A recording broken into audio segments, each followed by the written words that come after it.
Ni Estizel naiz, eta jaio nintzen Tolosan. Gero Tolosatik txikitxoan nintzela Berrobia joan ginen, han baserri batea. Eta ja urte batzu damazki Goierri alden, eta Ezkion bizitzen 8 bat urte.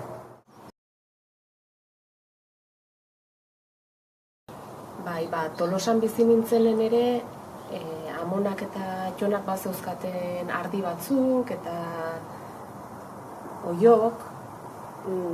Nahiz eta Tolosan izan, pixka eta aparte xego bizi ginen eta naturakin bai neukan harreman, eta gero Berrobiko baserria atontzen guraso lanen nahitu zian bitarten ere area juten ginen asko, eta han baita abere geneuzkan, baratza, baserriko giroa. Nik garbi dauket nire lekua baserrin daula. Herrin bizitzen haitu nintzanen baita garbi neuken horietzala nire lekua. Uste badaola jende bat, erosogo sentitzeana leku baten da, beste bat, erosogo sentitzeana beste leku baten. Eta, nik behar dut naturarekin kontaktua eukitzea,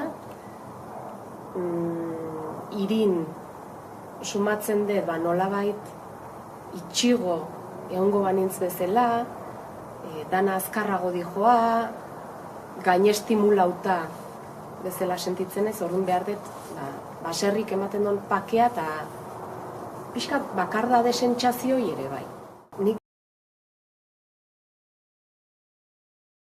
Atzea behida jartzen nahi zenen ikusten dut, batetik nola zuzenbidea ikasi nun, gero liburu zain aitu nintzen,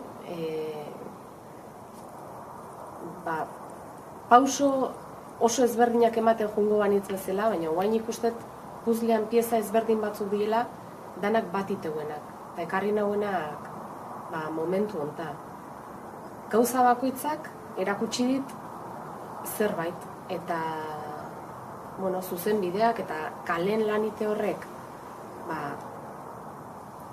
bai erakutsi dit, kaleko bizitza, nola funtzionatzen duen munduak, nik uste nun mundu aldatuko nula eta mundua ezautzi horrek aldatu nauni. Baina garbi gehatzen zaitena da nire naturakiko lotura beharrezkoa detela. Eta hori baserri mundu aurkitzen da. Azken 3 urte eta pikon naturopatia eta iriologia ikasten haitu naiz, eta haren hasieran teoria praktika eamateko asmoz hasi nintzen produktu batzuk sortzen, Mimogoxo markanpen produktu horiek azokatan saltzen, baita salmenta puntu batzutan, eta horrek ahalbideratu zian teoria hori praktikan nola erabiltzen ikasi eta konpartitu. Eta gero hortik urruntzea eaman nau etxetik kanpo lanin behar izateak, eta guain nahon puntun gustatuko litzaiake kontsultak martxan jartzea, jendei launtzeko bere begian irakurketan bitartez, bere burua ezagutzen da nola lortu onenen bizitzea bere testu ingurun barru.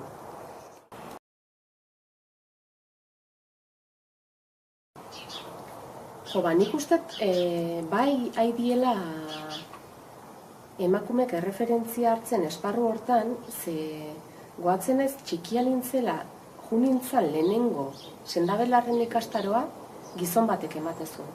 Eta egia da, nei lagun arten sendabelarrei buruz asko eakutsi diten pertsona bat ere gizonezkoa dela. Eta baneuzkan, txune batzuk bezala, galdera batzuk, zeatik, etzaizkit emakume horien jakintzak iristen, ze konbentzituta neon, emakume gorde duten jakintzak diela. Baina, ez zitzaizkian modu horta iristen da. Adibidez, gaur egun erreferentea dan Garbine Larrea, kriston lan egiten nahi dela iruditzen zait, eta baita erreferentzioi irabaziduna, baita ere netzako erreferentea da nire irakasle izan dan, naiz eta naturopata gizon baten alaba izan, beak bere kabuzia lortu duen erreferentzialtasun hori, dauken balioa eta jakinduriagatik, eta alare iruditzen zait badaukeula hor zor sozial bat emakumen jakinduria hori berreskuratzeko. Eta bai gustatuko litzaiake euskal emakumen jakinduria hori berreskuratzea.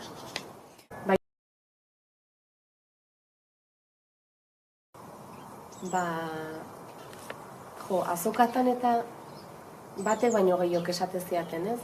Nahi dut produktu bat azaleko mantxa ukenduko itena, o hemengo granok, eta beti esaten nien, produktu bat jarri ezakezu mantxa hori disimulatzeko edo granoie gutxitzeko, baino azala da barrunda honan ispilua. Eta ezinbestekoa da barrunda honoi identifikatzea zer dan, eta hori lantzea. Ze askotan kosmetika erabiltzen dugu tapatzeko. Eta tapatzeak dakarrena da barrua sartzea, kanpora atera nahi du noi, barrua sartzea eta gero ateatzen da indar gehiokin. Orduan nik kosmetika ulertzen dut, barrua eta kanpoa batea lantzen ditun zerbait bezala.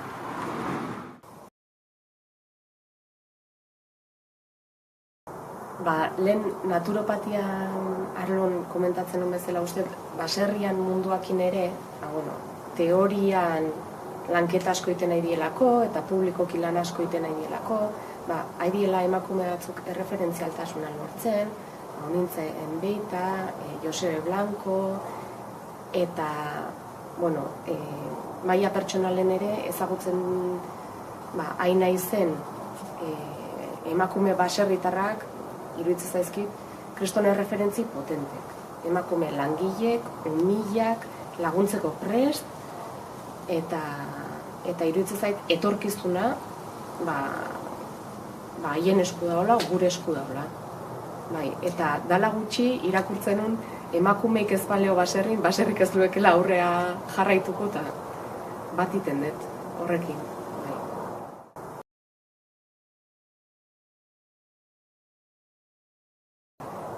Emango nioke animo asko. Eta gomendio, ni ere hasi berria sentitzen naiz, eta uste dut gauzek txikitik hasi behar ditugula, askotan baserria idealizatu den deu, dala gutxi batek esatezian, zu jeiki eta eguzkia da honen jarriko zea yoga iten da, ez zaitokau. Baserria dauzka alde oso ona, dauzka baita ere momentu gogorrak, eta animatu nahi duen norbaite, ez dala da mutuko esango nioke.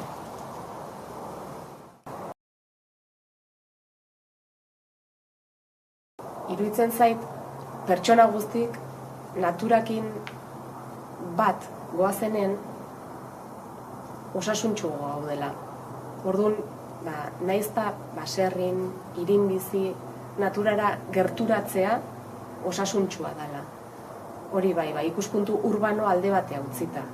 Eta naturarekiko lotura hori errespetatuz eta indartuz.